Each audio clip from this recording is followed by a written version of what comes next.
Assalamualaikum warahmatullahi wabarakatuh. Saya Setira Devita, CGP Angkatan 10 Kota Batam. Hari ini saya akan melakukan percakapan pra-observasi sama Ibu Nindi. Setelah nantinya akan dilakukan observasi dalam kelas serta akan melakukan percakapan pasca observasi. Assalamualaikum warahmatullahi wabarakatuh. Apa kabar Bu Nindi? Waalaikumsalam. Alhamdulillah baik Bu.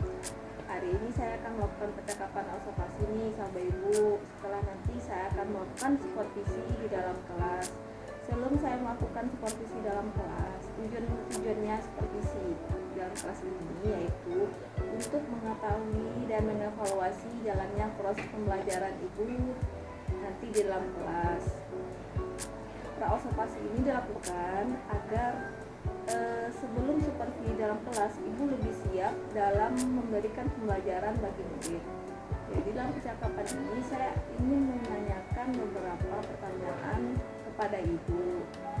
Nah, apa saja tujuan pembelajaran yang ingin Ibu capai nanti?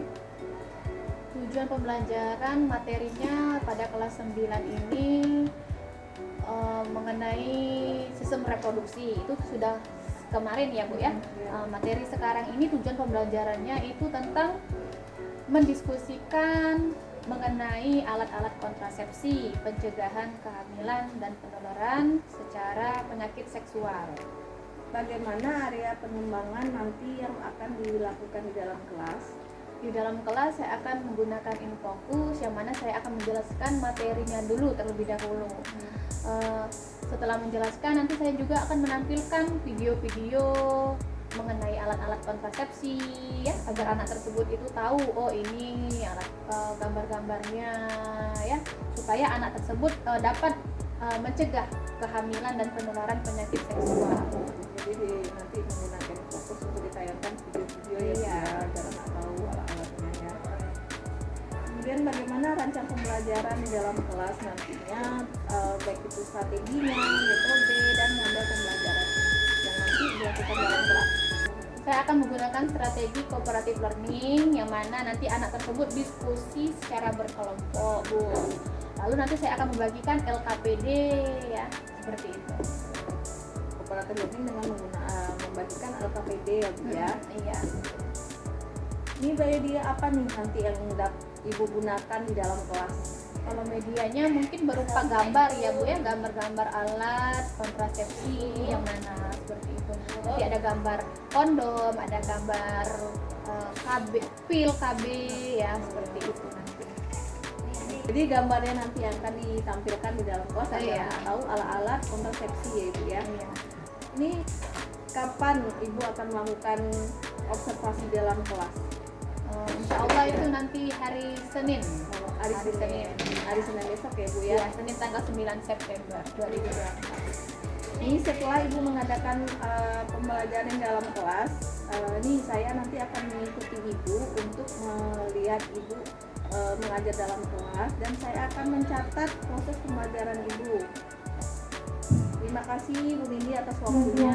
Sama-sama, sehat selalu. Sampai jumpa di dalam kelas. Assalamualaikum warahmatullahi wabarakatuh. Waalaikumsalam warahmatullahi wabarakatuh.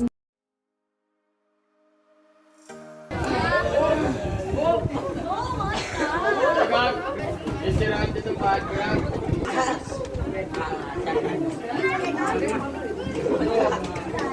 Siap.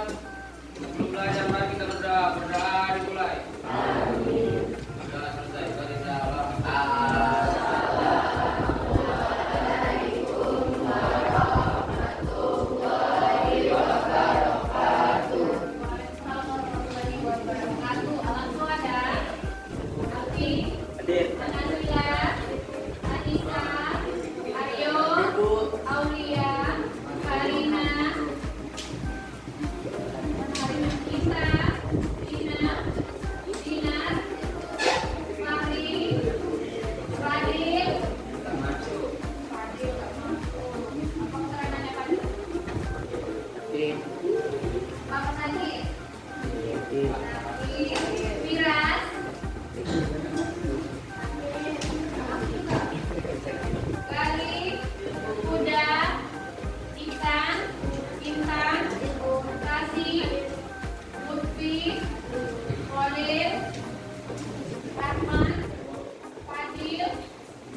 kontrasepsi. Silakan anak ibu semua memperhatikan video yang akan ibu tayangkan. Kenapa Aryo? Ngobrol apa tadi? Silakan kalian berdiskusi bagaimana bagian tubuh manakah yang terlibat dalam proses siklus menstruasi, dan jelaskan macam-macam alat kontrasepsi yang ada yang dapat digunakan pada laki-laki, ya. Silakan nanti kalian ibu akan menayangkan video, kalian tonton, kalian catat bila perlu, ya, yang penting-pentingnya, ya nak. Ini kelompok 1, kelompok 2.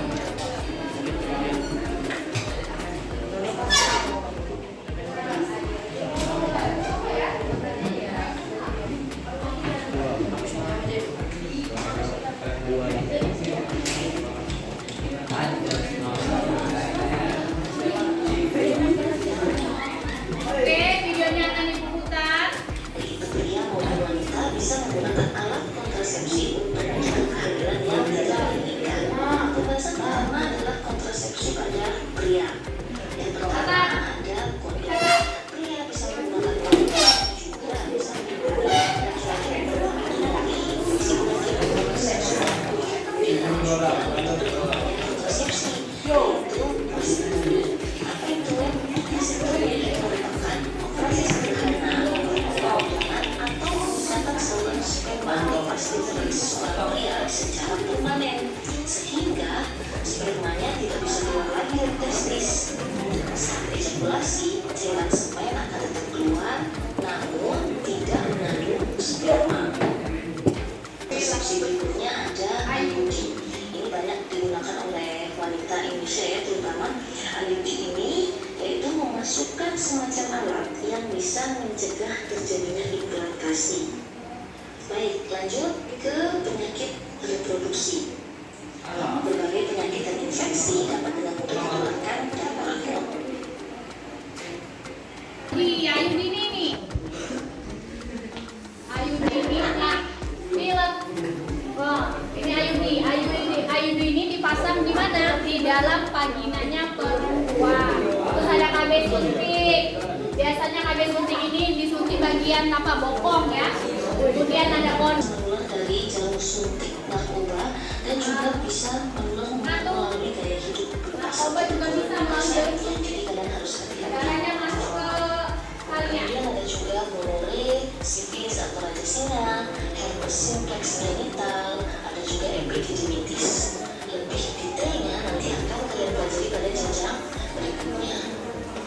Nah, selain yang 6 tadi, ini ada juga penyakit reproduksi yang biasa menyerang wanita. Kalau yang tadi laki-laki ini Putihan. pada wanita. Ini biasa disebabkan oleh infeksi jamur, bakteri, dan parasit. Kemudian yang kedua ada endometriosis. Penyakit yang menyerang laki-laki, HIV atau AIDS yang disebabkan oleh virus HIV, ya. Kemudian yang kedua tadi ada raja singa. Kemudian yang pada perempuan tadi yang paling lumrah itu ada keputihan yang disebabkan oleh jamur, ya. Nah, makanya kalau jamur itu hidupnya di tempat yang mana? Di tempat yang lembab. Makanya celana dalam perempuan, maaf ya ibu bilang, celana dalam perempuan itu jangan sampai dia basah lembab. Apalagi kalian lepas apa? Dari toilet, buang air kecil, buang air besar, itu harus apa? Kita harus membawa tisu kalau perlu, dilap, ya, supaya apa? Airnya itu tidak menetes ke celana dalam. Kalau celana dalamnya basah, itu dapat menyebabkan infeksi jamur, keputihan itu jangan anggap sepele. Kenapa jangan anggap sepele? Karena kalau keputihan yang bahaya itu dapat menyebabkan baunya tidak enak.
Ayo lihat, coba buku pakainya mana?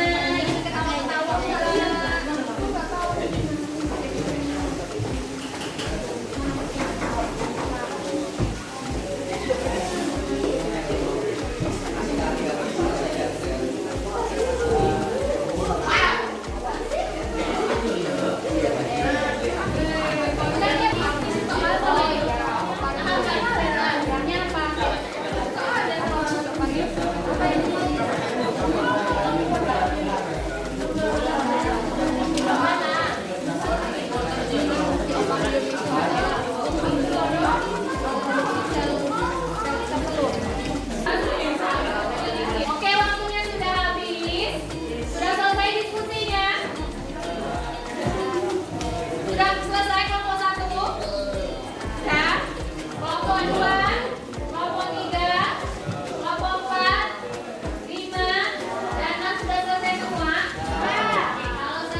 Mata